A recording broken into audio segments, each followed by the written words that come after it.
Okay जी, आगाज़ करते हैं नेक्स्ट सेशन का। हम अभी तक हेड्स अपने कंप्लीट कर चुके हैं। सैलरी, प्रॉपर्टी, बिजनेस, कैपिटल के अदर सोर्सेज सब कुछ कंप्लीट हो गया हुआ है। अच्छा, अब ये हमारा एक टैब रहता था जिसमें डिडक्टेबल अलाउंसेस रह गए थे, टैक्स क्रेडिट्स रह गए थे और ये तमाम चीज़ें रह गई थी।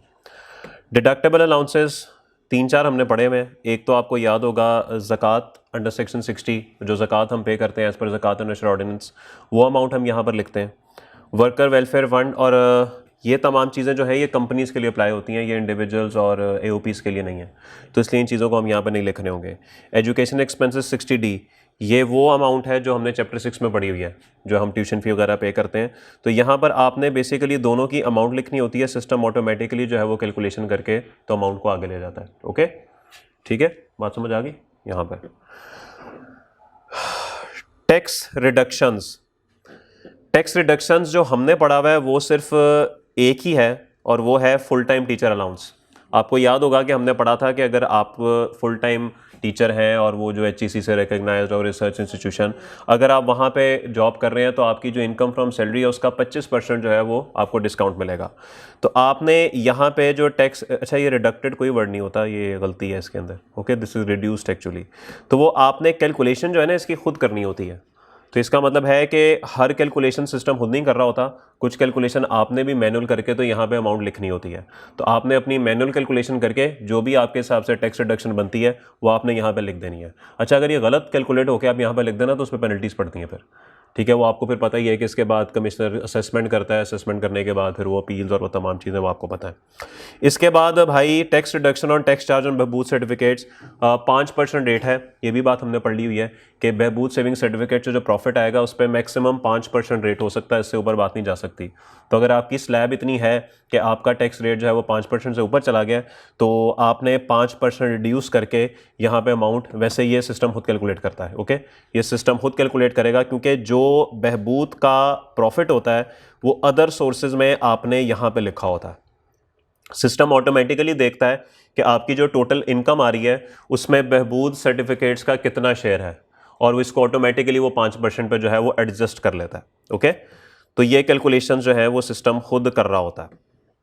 बाकी टैक्स रिडक्शन में वो आपको पता है, ये चीज़ें आपने एक आधी शायद इसमें से पढ़ी हुई है, बाकी तो आपके कोर्स में भी नहीं है कि अगर आप कोई गवर्नमेंट एम्प्लॉई हैं या आर्म फोर्सेस के बंदे हैं और आप अपने प्रॉपर्टी पहली दफ़ा सेल करते हैं तो आपका टैक्स रिड्यूस होता है, तो ये कैलकुलेशंस आपने यहाँ पे लिखनी होती हैं। ओके, फिर आता है जी tax credits, tax credit donations, eligible amount. आपने यहाँ पे सिर्फ अमाउंट लिखनी होती है जितना आपने टैक्स क्रेडिट जो है वो किया है। फिर अप्रूव्ड पेंशन फंड, याद होगा सेक्शन 63 A और B into C, वो अमाउंट आपने जो कंट्रीब्यूट किया है वो यहाँ पे लिखनी है। ये A और B into C सिस्टम खुद करता है, सिस्टम को खुद बैक एंड पे पता है कि जी C is lower of this and this and this, वो जो फजूल सी चीज़ें थी जो हमें याद नहीं होती थी, तो ये सिस्टम सारा कुछ खुद कर रहा होता है, आपने सिर्फ यहाँ पे कंट्रीब्यूशन की अमाउंट लिखनी है। लेकिन जब बारी आती है tax credit for POS machine, pause machine, ये आपको टैक्स क्रेडिट खुद यहाँ पे लिखना पड़ता है। ये कैलकुलेशन ऑटो नहीं है, ये कैलकुलेशन मैनुअल है। इसके अलावा आगे tax credit for certain person, ये सब आपने पढ़े हुए 65F, 65G, 65G, 103 foreign tax rate है भाई, ये फॉरेन टैक्स रेट है। Tax credit for tax paid on share income from AOP, sir आपने जो अमाउंट प्लेस की होती है बिजनेस के अदर रेवेन्यूज वाले टैब में, अगर आपको share in tax income from AOP नज़र आ रहा होता है तो सिस्टम ऑटोमेटिकली यहाँ पर आके क्या करता है, सिस्टम ऑटोमेटिकली आके यहाँ पे उसका क्रेडिट जो है वो ले लेता है कि अगर आपने उस पर कोई टैक्स पे किया हुआ है तो यहाँ पे आके सिस्टम ऑटोमेटिकली उसका टैक्स ले लेगा। फिर 100C चैरिटेबल ऑर्गेनाइजेशंस, ये आपके कोर्स में नहीं है, ये 100C एक सेक्शन है जहाँ पे NGOs का जिक्र किया हुआ है, अगर आपने उनको कोई कंट्रीब्यूशन दिया है तो उसका टैक्स क्रेडिट जो है वो आपने कंप्यूट करके यहाँ पे लिखना होता है। फिर share dispose of time limit, ये भी चीज़ें आपके कोर्स में नहीं है सवाई इस लास्ट के, ये लास्ट वो एसोसिएट को डोनेशंस देना है। अच्छा, अब इसमें ना एक चीज़ ऐसे है कि कुछ चीज़ें ना सिस्टम खुद कैलकुलेट करता है, कुछ आपको खुद कंप्यूट करके मैनुअल डालनी पड़ती हैं।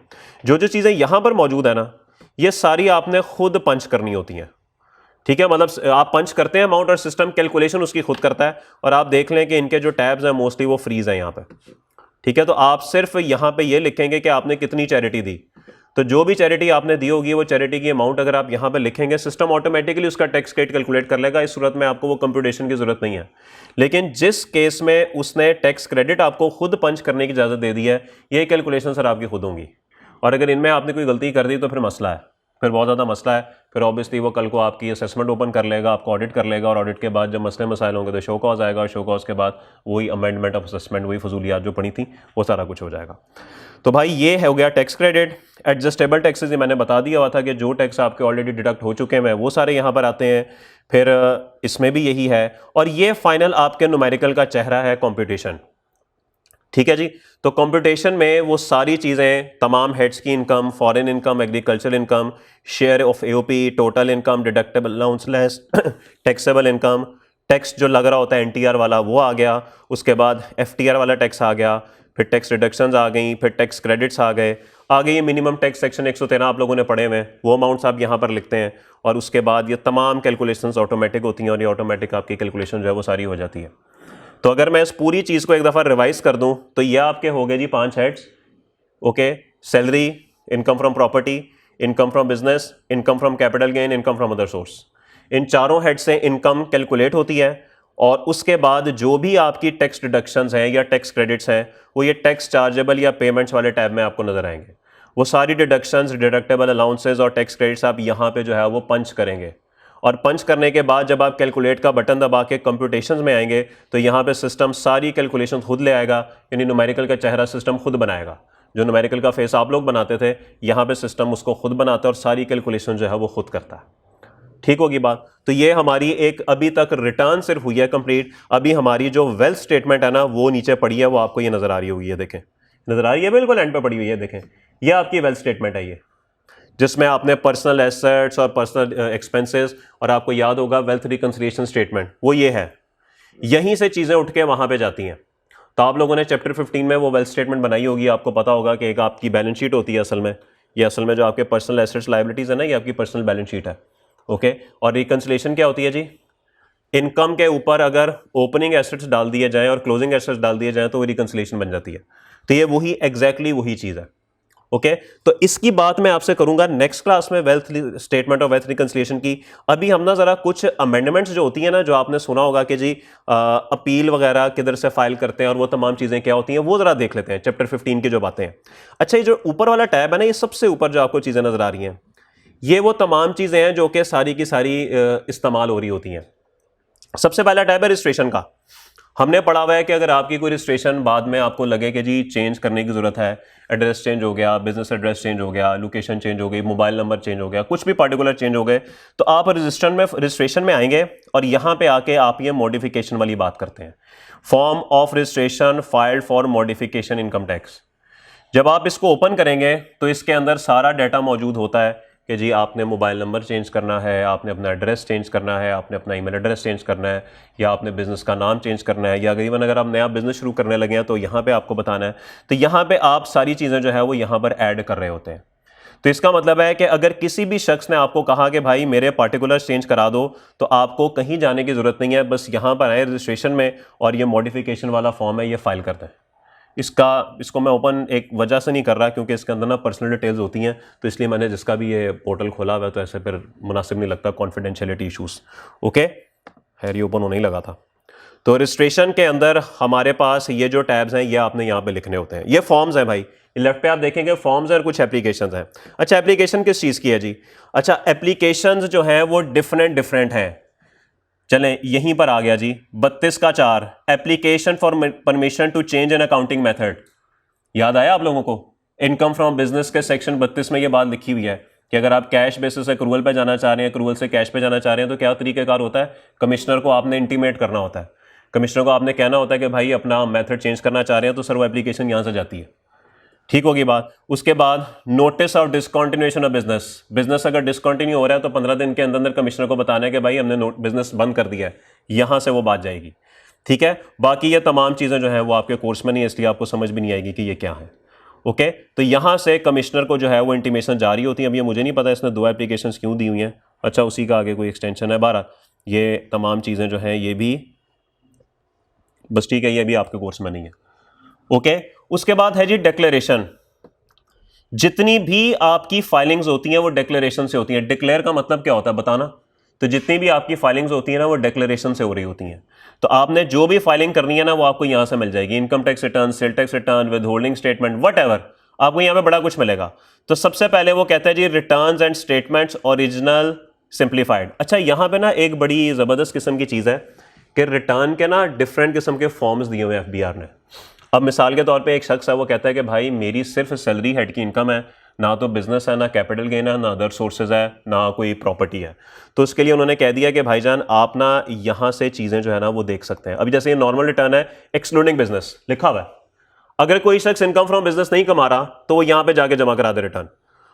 अब ये मुझे पता नहीं करने दे रहा, उसकी वजह यह है कि ऑलरेडी मैंने एक वर्किंग जो है वो शुरू की हुई है, इसलिए मुझे वो दोबारा ओपन नहीं करने दे रहा। वो 1 साल की वर्किंग एक ही ओपन करता है। हम इसको डिलीट कर देते हैं, काम करते हैं, इसको डिलीट करके ये ओपन करके देखते हैं इसमें क्या है।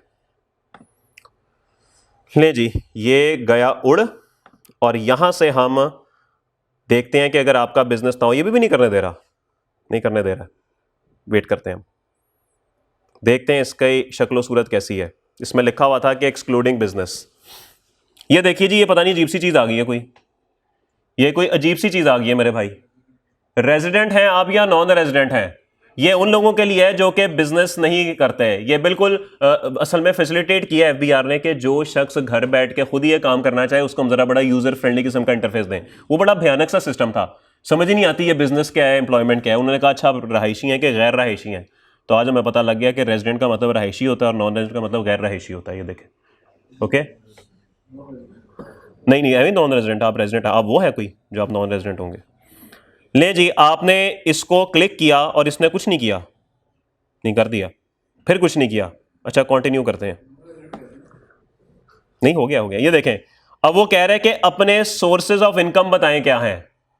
अच्छा आपने कहा कि तनख्वाह से आमदन है, प्रॉपर्टी है, कैपिटल गेन है, दीगर ज़राए आमदन या फिर ज़राए आमदन। तो ये सब कुछ आपने यहाँ पे, ये बड़ा यूजर फ्रेंडली इन्होंने अपनी तरफ से बनाया हुआ है कि जी अगर कोई बंदा घर बैठ के करना चाहे। तो आपने कहा नहीं जी भाई मेरा जरिया तो सिर्फ तनख्वाह है, मैं तो गुलाम हूं भाई। हाँ तो गुलाम ही होता है ना, आप बात को कहीं और ना ले जाइएगा। उसके बाद वो आपसे पूछ रहा है कि बताएं आपकी एनुअल सालाना तनख्वाह कितनी है। अब यहाँ पे देखें बड़ा यूजर फ्रेंडली, अब आपको कोई प्रॉब्लम नहीं हो रही, आपके सामने लिंक्स बने हुए हैं और आप लिंक पे बड़े आराम से क्लिक कर रहे हैं। आपने कहा एनुअल सैलरी कितनी है, ओपन किया आपने इसको, माशाल्लाह जब आप सीए कर लेंगे तो कितनी सैलरी कमा लेंगे अंदाजन उतनी लिख देते हैं, कितने 7 करोड़। ओके इतनी तो शायद हमारे पूरे कॉलेज के चार्टर्ड अकाउंटेंट्स की मिला के ना हो। चलें जी यहाँ पे सैलरी हम लिखते हैं कि जी पूरे साल में हमारी 50 लाख की इनकम है। वो पूछ रहा है कोई इसमें से एग्जेम्प्ट भी है कि नहीं, कोई एग्जेम्प्ट नहीं है, टिक कर दें। नहीं जी वापस आपको उधर ले आया और उसने उस पर टिक कर दिया कि भाई ये काम हो गया। अब देखें ये बड़ा यूजर फ्रेंडली है, इधर आपको कोई प्रॉब्लम नहीं हो रही, उधर बड़ी प्रॉब्लम हो रही थी समझने में, यार ये क्या अजीब सी चीज आ गई है। तो यहाँ पे जो बिल्कुल बिगिनर्स होते हैं या जो बिल्कुल शुरू में कर रहे होते हैं ना, या जिस बंदे को टैक्स का इतना नॉलेज नहीं होता, उसके लिए बड़ा जबरदस्त पोर्टल है ये। तो यहाँ से फिर आप एनुअल डिडक्शन ऑन सैलरी जैसे ओपन करते जाएंगे, एक अमाउंट, एक टैब आएगा, वहाँ पे आपने फिलअप करते जाना है, अमाउंट फिलअप करते जाना है, और एंड पे जब आप कंटिन्यू करते जाएंगे तो ये सारे स्टेप्स आप पूरे करेंगे और सारे बहुत सिंपल हैं। तो यहाँ से सिर्फ आपने वैल्यूज पंच करते जाना है, आपको इस झंझट में उड़ने की बिल्कुल ज़रूरत नहीं है कि जी कौन सा टैक्स क्रेडिट है तो कौन सा क्या है। यहाँ से आप बड़े आराम से इसको कर सकते हैं। ओके तो इसको अब क्लोज कैसे करना है भाई, ये तो मुझे पता ही नहीं है।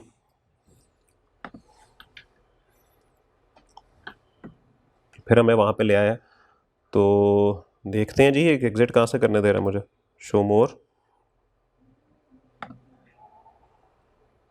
अच्छा सॉरी ये लिखा हुआ एग्जिट, अच्छा ये देखिए समरी भी आ गई, सॉरी ये मैंने आज पहली दफ़ा देखा है। ये देखिए समरी भी उसने निकाल दी, बड़ी खूबसूरत किस्म की, उसने खुद ही बना दिया। उसने कहा यार छोड़ो बैकएंड पे क्या कैलकुलेशन हो रही है, आपने जो फिलअप किया ना वो ये है, आपकी इनकम फ्रॉम सैलरी इतनी है। ओके इनकम फ्रॉम सैलरी उसने बना दी और उसने सारे आगे एसेट्स भी खुद ही निकाल दिए, और ये उसने कह के खुद ही बता दिया कि भाई आपका नॉर्मल इनकम टैक्स इतना है, बस यहाँ पे फिलअप करो और जाओ घरों को जाओ। जी भाई कर सकता है तो chartered accountant sir, chartered accountant जो है ना वो इन कामों के लिए नहीं है, मैं आपको सीधी बात बता दूं, ये एक इंतहाई बेसिक काम है। चार्टर्ड अकाउंटेंट जो होता है ना, जिस तरह डॉक्टर है, अब आप कहते हैं कि जी इंजेक्शन तो बंदा खुद भी लगा लेता है, तो डॉक्टर क्या कर रहा है, कि इंजेक्शन लगाना डॉक्टर का काम है? बड़ा बेसिक सा काम है वो एक। डॉक्टर का काम इससे बहुत आगे का होता है। बेसिकली जो चीज़ है, जब वो डॉक्टर एक मरीज को देख रहा है तो उस मरीज को बीमारी क्या है ये डॉक्टर ही बता सकता है, ये वो जो नर्स या वो जो क्या कहते हैं उसे कंपाउंडर जो भी होता है वो नहीं बता सकता। ऑपरेट वही कर सकता है, कंसल्टेंसी वही दे सकता है। तो बेसिकली ये काम जो है ना ये आप भी कर सकते हैं, लेकिन क्या आपने काम ठीक किया या ये करना कैसे है ये आपको कौन बताएगा? अब जैसे मैंने वो पहली बार टैब ओपन किया था, वहां पे आ रहा था सैलरी की अमाउंट, आ रहा है एग्जेम्प्ट अमाउंट। भाई कौन सी अमाउंट सैलरी की यहां पे लिखनी है? या इंजेक्शन अगर लगाना भी है तो डॉक्टर ही बताएगा ना, ये वाला लगा दो। तो इसलिए ये चार्टर्ड अकाउंटेंट बताएगा कि ये वैल्यू फिलअप कर दो। ये तो बड़ा बेसिक सा काम है यार, ये तो शायद कोई भी चार्टर्ड अकाउंटेंट ना करता हो। इसके लिए उसने वो आर्टिकल, स्टूडेंट जो होते हैं ना, जो आप लोग ट्रेनिंग करते हैं, आप लोग करेंगे ये जाके। आप लोग यहां से सीखना शुरू करेंगे और यहां से सीखते सिखाते फिर आप आगे तक पहुंचेंगे। आपका एक्सपीरियंस होगा कि भाई यहां पे ये चीज लिखनी होती है, यहां पे ऐसे, यहां पे ऐसे, यहां पे ऐसे। और चार्टर्ड अकाउंटेंट यार देखें, जहां तक बात सीए की है ना, सीए के ना काफी रोल्स हैं। वो एक्सटर्नल ऑडिटर भी हो सकता है, वो इंटरनल ऑडिटर भी हो सकता है, वो टैक्स कंसल्टेंट भी हो सकता है। और जो टैक्स कंसल्टेंट होता है उसमें सिर्फ और सिर्फ रिटर्न भरना नहीं आता, उसके अंदर केस लॉज आते हैं कि अगर आपकी और कमिश्नर की किसी बात पर लड़ाई हो गई, वो मान नहीं रहा है, उसने आपका ऑडिट खोल लिया है, तो उसके बाद जब वो शो कॉज देगा तो उस पॉइंट पे आगे बहस होनी है। वो कहता है कि भाईजान ये खर्चा माइनस हो सकता है, आप कहते हैं भाई नहीं हो सकता। इस बात पे झगड़ा है, इस बात पे डिबेट कौन करेगा? इस बात पे डिबेट वही बंदा करेगा जिसका टैक्स का बहुत अच्छा नॉलेज है, जिसका तजर्बा है, जिसका एक्सपीरियंस है। तो बेसिकली ये चीज होती है जो बेसिकली चार्टर्ड अकाउंटेंट को टैक्स की फील्ड में आगे लेके जाती है। ओके, तो हम डिक्लेरेशन में थे भाई। तो यहां पे आपको ये डिफरेंट किस्म के फॉर्म्स जो है ना वो नजर आ रहे होंगे, और ये हर टैक्स ईयर का एक नया फॉर्म आ जाता है जी। इन्होंने बहरहाल यहां पे दिया हुआ है, और यहां पे आप देखेंगे लिखा हुआ है सिंप्लीफाइड। ये बड़े सिंपल से हैं। अगर आप बिल्कुल बिगनर हैं या आपकी एक ही सोर्स ऑफ इनकम है तो आप यहां से वो फाइल कर सकते हैं। उसके बाद है जी ओरिजिनल। ये पूरी स्टेटमेंट्स हैं भाई जो कि अभी हमने ओपन की थी। ये सारी स्टेटमेंट्स वो वाली हैं, आपको सैलरी रिटर्न मिल जाएगी जिसमें सिर्फ सैलरी होगी। फिर नॉर्मल रिटर्न जो भी मैंने आपको, जिस पे हम काम कर रहे थे, वो नॉर्मल रिटर्न है, उसमें सब कुछ आता है। अगर आप मैन्युफैक्चरर हैं तो उनकी रिटर्न अलग है। तो हर एक शख्स की रिटर्न उसने अलग अलग यहाँ पर आपको दी हुई है। तो डिक्लेरेशन के अंदर आपने अगर कोई भी फाइलिंग करनी है, कोई भी स्टेटमेंट या कोई भी रिटर्न फाइल करनी है, वो डिक्लेरेशन के टैब में जाके होगी। उसके बाद अगर आपको रिवीजन की जरूरत है, कोई चीज गलत हो गई, वो रिटर्न स्टेटमेंट रिवाइज में से फाइल होगी। यहां पे आपने सारा कुछ रिवाइज वाला फाइल करना है। अगर आपकी ओरिजिनल में कोई गलती हो गई और वो सबमिट हो गई तो रिवाइज यहां से सारी फाइल होती हैं। Okay, extension applications. रिटर्न के लिए कमिश्नर को आप क्या करेंगे जी? आप एप्लीकेशन देंगे और कहेंगे कि भाई मुझे एक्सटेंशन दे दो। अगर वो ना माना तो दोबारा चले जाओ चीफ कमिश्नर के पास। याद है कुछ ये बातें? तो ये सब बातें सर ये मौजूद हैं, ये सब बातें यहां पर मौजूद हैं। तो आपने कोई भी एक्सटेंशन एप्लीकेशन फाइल करनी है तो वो यहां से होगी। और हमने पढ़ा था कि रिवीजन अगर किसी भी चीज़ की करनी है तो उसके लिए भी आपको कमिश्नर की अप्रूवल चाहिए, वो एप्लीकेशन यहां पर मौजूद है। ओके, तो अब सारा कुछ ही यहीं पर मौजूद है। पहले कभी होता था कि आपको डिपार्टमेंट जाना पड़ता था, धक्के खाने पड़ते थे, और आपको पता ही है हमारे थोड़े से निज़ाम जिस तरह के हैं। यहाँ पे अब सारा सिस्टम जो है ना वो आपका बड़ा ज़बरदस्त ऑटो किस्म का हो गया हुआ है। कोई ऐसे पर्सनल लाइकिंग डिसलाइकिंग की बात नहीं है। जो भी लास्ट गवर्नमेंट गुजरी थी उसने इस पर बहुत काम किया था। उसने आईटी सिस्टम्स आपके बहुत बेहतरीन कर दिए थे, और उस पर सोने पे सुहागा जो कोविड था उसने भी बड़ा कुछ सिखा दिया था इंसान को कि बड़ा कुछ ऑनलाइन भी हो सकता है। और ये जो शायद अब मेरी शक्ल जा रही है, मेरी आवाज़ जा रही है, ये भी शायद कोविड की वजह से है, वरना इससे पहले ऑनलाइन क्लासेस का कहाँ रवाज था, ना होने के बराबर था, इतना कुछ पता ही नहीं था। लेकिन अब बहरहाल काफ़ी चीज़ों की समझ आ गई है, तो बड़ा कुछ आप यहीं पर बैठ के कर सकते हैं। ठीक है, और इसका फ़ायदा एक ये होता है कि भाई जब आपकी और लोगों की इंटरेक्शन ख़त्म होती है ना तो उससे करप्शन में भी काफ़ी कमी हो जाती है। हरी बात है, जब कुछ सिस्टम बेस्ड होना है, आपने सिस्टम में एप्लीकेशन डालनी है और सिस्टम से अप्रूव हो जानी है, तो फिर तो प्रॉब्लम ही कोई नहीं है। ओके, फिर आ जाता है एसेट डिक्लेरेशन। हाय, ये भाईजान गुनाहों को साफ करने का एक तरीका था। एमनेस्टी स्कीम अक्सर आपने नाम सुना होगा, कभी सुना है? एमनेस्टी स्कीम आ गई है एक। उसमें क्या होता है कि अगर आपने कोई भी ऐसा पैसा कमाया होता है जिस पे आपने टैक्स नहीं दिया होता, या कोई भी एसेट आपके पास होता है जो कि आपने ऐसे पैसे से खरीदा होता है जिस पे टैक्स नहीं दिया हुआ, वो याद है एसेट्स इन अदर नेम, दूसरों के नामों पे एसेट रखे हुए। ओके, वो चीज़ अगर आपने उन गुनाहों से पाक होना है तो वो ये था बेसिकली। 2019 में आया था ये, और 2019 में कहा गया था कि जिन लोगों ने अपने अपने एसेट्स क्लियर कराने हैं वो यहाँ पे डिक्लेयर कर दें, और उनसे एक बड़ी नॉमिनल सी अमाउंट जो है वो टैक्स के तौर पर ले ली जाएगी। मगर असल में अगर आपने फॉर एग्जाम्पल बैंक लूटा है, 10 लाख रुपए आपने लूटे हैं, आपने उस पर अगर टैक्स दे दिया तो माफ़ी है। ये एफबीआर का कानून कहता है। चोरी का कानून पकड़ेगा लेकिन एफबीआर का कानून आपको नहीं पकड़ेगा, क्योंकि आपने टैक्स दे दिया। ओके, आपने कहा मैं इस पर टैक्स क्यों दूं, क्योंकि इस पर टैक्स तो बनता है 3 अरब। कल को एफबीआर ने 2019 में ऑफर निकाली, अच्छा अगर आप इस पर 1 करोड़ टैक्स दे देंगे ना तो 10 अरब माफ है, हम आपसे पूछेंगे नहीं। तो लोगों ने उस पर 1 करोड़ रुपया टैक्स दे दिया और 10 अरब उनके वाइट हो गए। अब वो उस पैसे से कुछ भी कर सकते हैं। ओके, तो ये बेसिकली एमनेस्टी स्कीम ये होती है। अब खैर ये खत्म हो गई है, 19 में आई थी, कभी कभार आती है ये बोनस कभी कभार मिलता है। रेक्टिफिकेशन, रिटर्न में गलती हो गई तो सर यहां से होता है रेक्टिफिकेशन। और ये वो है जी फसाद की जड़, अपील्स। अगर आप कमिश्नर के फैसले से नाखुश हैं, उसने आपके खिलाफ फैसला कर दिया है, तो सर यहां पे सारी अपीलें फाइल होती हैं। एडवांस टैक्स एक होता है, आपके कोर्स में नहीं है। स्टे किस चीज का होता है भाई? जब भी आपके खिलाफ ऑर्डर निकलता है ना, शो कॉज के बाद ऑर्डर निकलता है, तो सर ने आपको बताया होगा उसके साथ एक डिमांड नोटिस भी निकलता है। ठीक है, वो डिमांड नोटिस क्या होता है? वो डिमांड नोटिस होता है कि इतना टैक्स पे करो। आपके खिलाफ टैक्स लायबिलिटी बनती है 50 करोड़ की, 10 करोड़ आपने रिटर्न के साथ जमा करा दिया था, मजीद 40 करोड़ जमा करा दें 10 दिन के अंदर अंदर। तो सबसे पहले आप अगर उस फैसले से नाखुश हैं तो आपको यहां से स्टे लेना पड़ता है कि भाई ये रिकवरी मेरे से ना की जाए। यहां से आप स्टे अप्लाई कर देते हैं यहीं बैठ के। पहले आपको इंतजार करना पड़ता था एफबीआर के दफ्तर जाके और वेट करना पड़ता था कब कमिश्नर आए, कब कमिश्नर अगर 10 दिन ही ना आया तो आपकी रिकवरी हो गई, आपसे पैसे छीन के ले जाएंगे वो।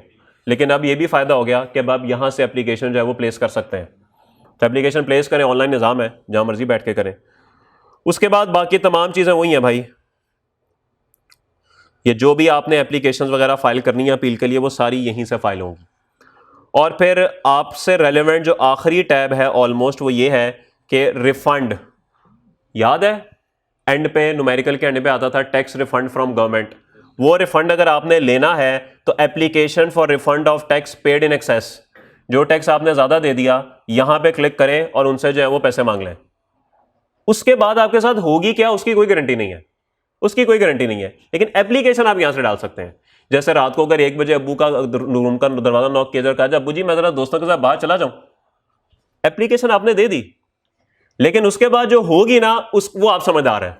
तो इसलिए मैं कह रहा हूं कि आपने रिफंड की एप्लीकेशन दे दी, इसके बाद जो कुछ होगा उसके जिम्मेदार आप खुद है, क्योंकि वो रिफंड आपको ऐसा नहीं देगा। पहले तो इंक्वायरी करेगा ना, हाँ भाई किस दोस्त के साथ जा रहे हो, क्यों जा रहे हो, किधर जा रहे हो, ये सब बातें पूछी जाएंगी। ये भी पूछेगा भाई किस बात का रिफंड, अच्छा ये रिफंड तो तुमने बनाया ना, मुझे भी तो चेक कर लेने दो बनता है कि नहीं बनता। फिर जब वो चेक करने पे आएगा ना, फिर आप खुद समझदार है। फिर वो आपसे एक एक डॉक्यूमेंट निकलवाएगा, वो हो सकता है आपके दफ्तर पे छापे भी मारे आके, हाँ भाई तुम कहते हो तुम्हारी इनकम 1 करोड़ है, असासे तुमने 30 करोड़ के बनाए हुए हैं, ये बाकी 29 करोड़ के दसाया, मुझे तो गड़बड़ लग रही है, ऑडिट कराओ सारा कुछ।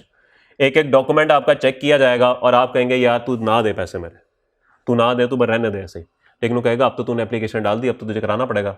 तो फिर इसका मतलब है ये रिफंड सिर्फ एप्लीकेशन डाल के वापस नहीं मिलता, सारा कुछ ऑडिट आपको करवाना पड़ेगा।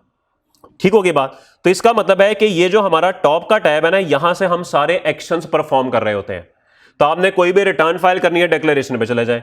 आपने कोई भी रजिस्ट्रेशन में अमेंडमेंट करनी है, रजिस्ट्रेशन में चले जाएं। आपने गलती को ठीक करना है, रेक्टिफिकेशन पे चले जाएं। और अगर आप कमिश्नर के फैसले से नाखुश हैं, आप अपील करना चाह रहे हैं तो अपील में चले जाएं। और अगर आप कोई रिफंड लेना चाह रहे हैं तो रिफंड में चले जाएं। अगली चीज़ें जो है ना बेसिकली वो और चीज़ें हैं, ये बेसिकली है हाँ इस पर नहीं आएगा वो जे सेल टैक्स का। यार टाइम पूरा हो गया, चले मैं आपको सेल टैक्स का ना पोर्टल दिखा देता हूं। एक काम करता हूं, कम से कम थोड़ा बहुत आपको आइडिया हो जाए कि सेल टैक्स का करना क्या है। अभी हम जनवरी में बैठे हुए, कौन सी रिटर्न फाइल होगी? दिसंबर की। सेल टैक्स मंथली फाइल होता है, साल का फाइल होता है? अच्छा मंथली। तो अभी कौन से मंथ का ड्यू हुआ होगा? जनवरी का।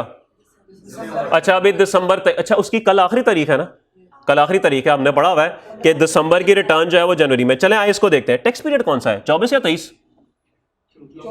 24 है ना, हम टैक्स ईयर की बात करते हैं तो 24 है। दिसंबर 23 से 24, तो हमने यहाँ पे 24 लिखा तो इसने हमें महीने निकाल दिए। चलें जी ये दिसंबर को क्लिक करते हैं, कंटिन्यू। अस्तगफिरुल्लाह। ओके, ये बंदा सेल टैक्स में रजिस्टर्ड नहीं है, मैं वो ओपन करता हूं जो कि सेल टैक्स में रजिस्टर्ड है।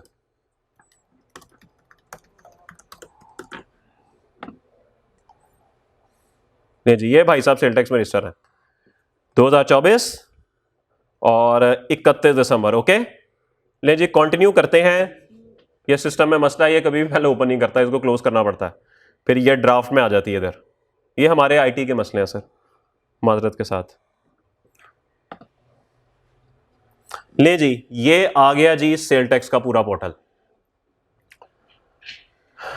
याद करें पढ़ा था कि 15 आखिरी तारीख है रिटर्न जमा कराने की, लेकिन डिफरेंट एनेक्सेस के लिए डिफरेंट टाइम हो सकता है। और वो देखें डिफरेंट एनेक्सेस ऊपर आपको नजर आ रहे हैं, सी सेल का, वर्किंग 3 सर की याद है, working 3, working 1 input tax, tax rate साथ साथ लगाना है, वो वहां पर आ जाएगा। फिर डेबिट क्रेडिट नोट भी सर ने बताए थे, सेल रिटर्न, परचेज रिटर्न, वो देखें अगला एनेक्सर आई।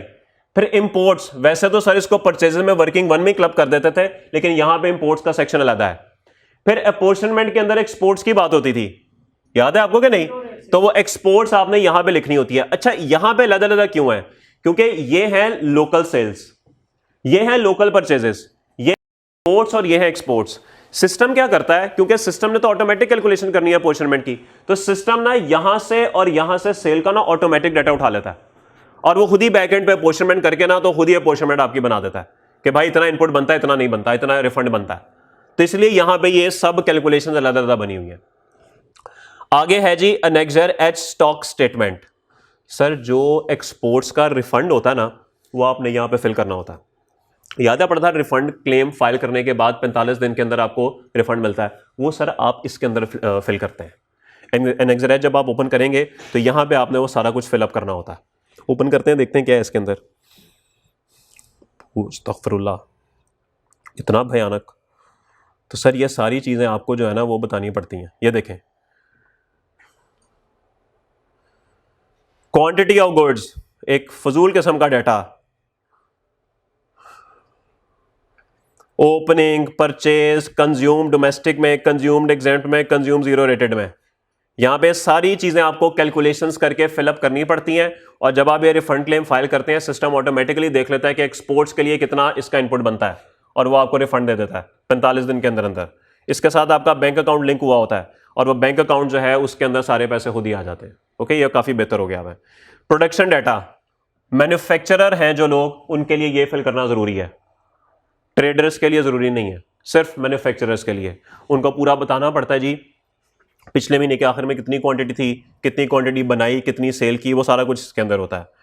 ये स्टील ये आपके कोर्स में नहीं है, फेडरल एक्साइज आपके कोर्स में नहीं है। पेमेंट बेसिकली होती है जी, जो आपने सेल टैक्स की पेमेंट की होती है, उसका चालान जब आप बैंक में जमा कराते हैं वो यहाँ पर आता है, वो यहाँ पर अपलोड होता है। यहाँ से ये प्लस का साइन बना हुआ है, इस पर आप क्लिक करते हैं तो वो पेमेंट आ जाती है। वेरिफिकेशन तो पिन कोड है, और अगर आप कोई चीज़ अटैच करना चाह रहे हैं तो यहाँ पर डॉक्यूमेंट अटैच कर लें। तो सर ये है बेसिकली आपका सेल टैक्स का पोर्टल, और ये उसका चेहरा बना हुआ है जी, ये उसका चेहरा बना हुआ है, जिसमें आपको domestic purchases from registered persons, domestic purchases from unregistered persons, fixed asset, ये चीज़ें नज़र आ रही हैं जो कि आप फिलअप करते हैं और सिस्टम ऑटोमेटिकली जो है उनको चेक करता है। ठीक होगी बात? तो इंशाल्लाह फिर अब नेक्स्ट क्लास में वेल्थ स्टेटमेंट की बात करेंगे और सेल टैक्स की बात करेंगे, और देखते हैं फिर ये बात कहाँ तक जाती है। क्या चीज़? सर ये हमारी हुकूमत ने ना एक कोशिश की थी कि जितने भी पाकिस्तान में टैक्सेस है ना, उनको एक ही पोर्टल पे इकट्ठा कर दिया जाए, क्योंकि सर्विसेज के ऊपर भी टैक्स है और वो सूबे लगाते हैं। पंजाब, केपी के, सिंध, बलूचिस्तान, इस्लामाबाद, उसका भी अलग सर्विस है। एक बंदा अगर 500 सूबों में रजिस्टर्ड है, एक बंदा गुड्स में रजिस्टर्ड है, वो बेचारे को महीने की 6 रिटर्नें फाइल करनी पड़ती थी। तो उन्होंने कह दिया कि यार ये क्या ख्वारी है, उन्होंने कहा एक ही रिटर्न बना दो। तो आप कैलकुलेशन सबकी इकट्ठी करते हैं, वो सबका यहाँ पे बता देता है कि जी गुड्स पे कितना जो आप पढ़ रहे हैं सेल टैक्स वो गुड्स वाला है, सर्विसेज वाला आपके कोर्स में नहीं है।